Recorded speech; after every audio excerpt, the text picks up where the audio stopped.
আমাদের project approve হয়নি বলে আমরা অভিযোগ করছি। একজন অনৈতিক কাজ করে তো বাকিরাও তো করতে পারে, তাই না? তো এটাও মনে হতে পারে যে আপনারা আপনাদের চেয়ারে সুযোগ নিচ্ছেন। না, ওনারা কি বলছেন? দেবী সেন সম্পর্কে আমার শাশুড়ি এই কথাটাই রুম্পা দেবী বলতে চাইছেন। স্যার হ্যাঁ, উনি আমার শাশুড়ি মা, কিন্তু নিজে এলিজিবল। বলুন স্যার, তাই লেখা আছে যে যদি কেউ তোমার ব্লাডের সম্পর্ক হয় তাকে তুমি প্রমোট করতে পারবে না। ওদের প্রজেক্ট অ্যাপ্রুভড হয় তো ওদের সঙ্গে সঙ্গে আমাদেরও তো অনেক লাভ হবে। সব থেকে বেশি বেনিফিট পাবে স্যার। কিন্তু এই লজিকে একটা প্রবলেম আছে। এই যে আপনি ওনাদের সঙ্গে থাকেন আর ওনাদের কাছ থেকে ওই টাকা আপনার কাছে আসতে পারে।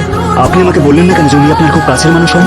এটা প্রয়োজন বলে আমার মনে হয়নি। এর কোয়ালিফিকেশনই তার পরিচয় হয়, তার এলিজিবিলিটি তার পরিচয়। কিন্তু তারপরেও স্যার যদি আপনার মনে হয় যে যদি কারোর সঙ্গে এরকম সম্পর্ক থাকে আর তার সঙ্গে কাজ করা উচিত নয়, তো ঠিক আছে স্যার, আপনি তাদের যে লেটার দিয়েছেন সেটা ফিরিয়ে নিন, ক্যান্সেল করে দিন ওদের প্রজেক্ট।